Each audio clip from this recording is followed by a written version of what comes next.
Alô, queridos ouvintes, estamos aqui mais uma vez com o Ministério Eurazec, do qual eu sou representante. Vamos estudar a Palavra de Deus, um tema muito importante que se chama Golias das obras de caridade que não são salvos, que são condenados, e Davis que são salvos pela graça divina por meio da fé. Vamos tratar essa questão. Será que pessoas que fazem muitas obras serão salvas? Será que a caridade salva ou será que é Jesus quem salva? Como muitos de nós devemos saber, na batalha entre Davi e Golias, apesar de Golias ter passado por muito treino até chegar a ser um guerreiro formidável, foi Davi, um guerreiro muito menor e quase com nenhum preparo humanamente falando, que venceu o gigante. Gideão, com um exército bem menor, derrotou os inimigos de Israel, que estavam em maior número e com maior poder de guerra humanamente falando. Os fariseus e doutores da lei, que muito estudaram as letras e as leis da Bíblia, ensinavam a Bíblia com muito menos autoridade do que Jesus, que na verdade ensinava com muito mais intrepidez e unção, porque os escribas muito estudaram as leis e confiavam nesse estudo acima da unção que vinha de Deus. Até mesmo de Jesus se perguntava como que ele sabe estas letras sem tê-las estudado. Jesus, nosso Senhor, pregava com muito mais autoridade, mais sabedoria e mais inteligência que os fariseus e doutores da lei que muito estudavam. A lógica de Deus não é a mesma lógica do homem, e essa realidade também se verifica na questão soteriológica da salvação do ser humano. Assim como Golias não venceu Davi, do modo que os inimigos de Gideão não prevaleceram apesar de serem mais poderosos, e do mesmo modo que os doutores da lei não ensinavam a palavra de Deus tão bem quanto aos discípulos de Jesus, assim também a salvação não vem pelas muitas obras de caridade. Vamos dizer que as grandes personalidades espíritas ou até mesmo cristãs que se dedicaram muito às obras podem acabar ouvindo naquele dia de Jesus: Não vos conheço, apartai-vos de mim, malditos. Mas por que Jesus seria tão duro com pessoas que fizeram tanta caridade? O problema não era fazer a caridade, porque a caridade é ótima. O problema é, pela razão de se ter muitas obras, eles passarem a confiar em si mesmos para serem salvos. Fato esse que leva as pessoas ao inferno, por confiar em si mesmos para serem salvos, visto que diante de Deus a salvação é pela graça mediante a fé na obra redentora de Cristo Jesus. Pois está escrito na palavra de Deus: Pela graça sois salvos mediante a fé. E isto não vem de vós mesmos, é dom de Deus. Não vem das obras, para que ninguém se glorie, para que ninguém diga: eu faço muitas obras, faço muita caridade, eu estudo muito, eu tenho diplomas, eu sou bom, eu sou tal, eu faço, eu aconteço. Não. Diante de Deus, é melhor você ser um nada e ter a fé que é um tudo, do que ser um tudo e não ter uma fé que é de nada. Ter uma fé que é um nada. Concluímos que fazer muitas obras e gloriar-se de estar salvo por meio delas é pecado, visto que os fariseus se gloriavam de sua santidade, ao passo que eles deveriam ter vergonha de seus pecados para ter a verdadeira santidade. Enquanto isso, os sodomitas tinham orgulho de seus pecados. Porém, Jesus disse que a estes sodomitas menor rigor haveria no dia do juízo do que para os fariseus que faziam tantas obras, porém se gloriavam delas.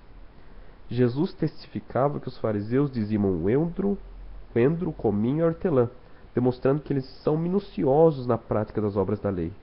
Porém, eles desprezam o mais importante da lei: a misericórdia, a justiça e a fé.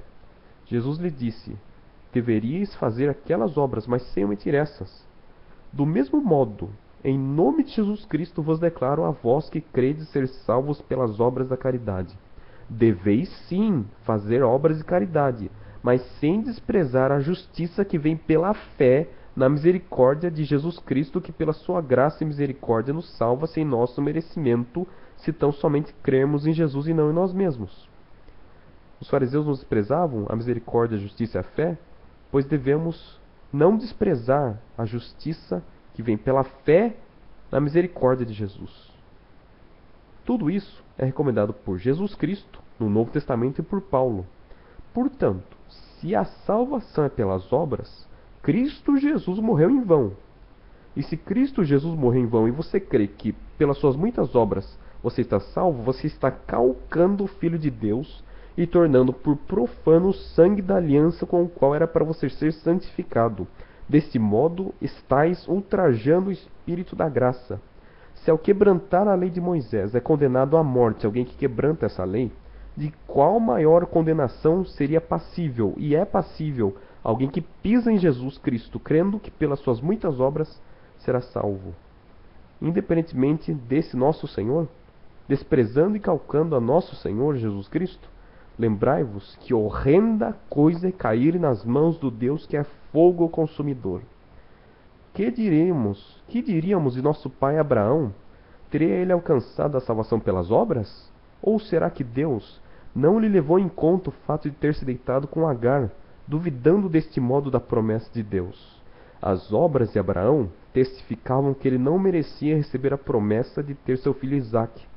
Porém, é nessa situação em que Abraão não merece que a graça de Deus age a favor de Abraão, o qual esse Abraão não tem que se gloriar de si mesmo a respeito do recebimento da promessa de Deus cumprida em sua vida, porque não veio pelo seu merecimento.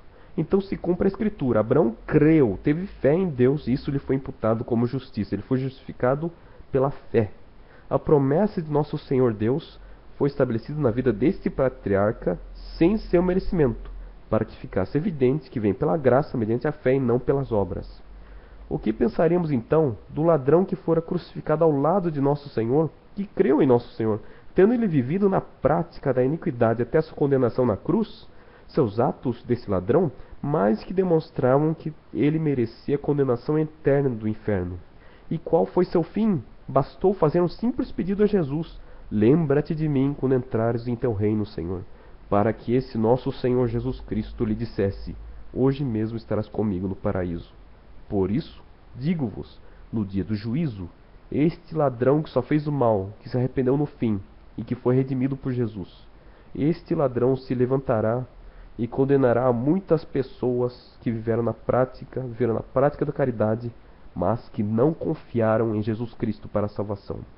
Graças a Deus, a nossa salvação é dom de Deus através do sacrifício de seu Filho. Eu encerro aqui esse estudo. Que Deus os abençoe para a honra e para a glória do nome de Jesus, e que entendamos esses princípios todos fiéis e verdadeiros. Assim seja, para a honra e para a glória do nome de Jesus Cristo, nosso Senhor. Amém.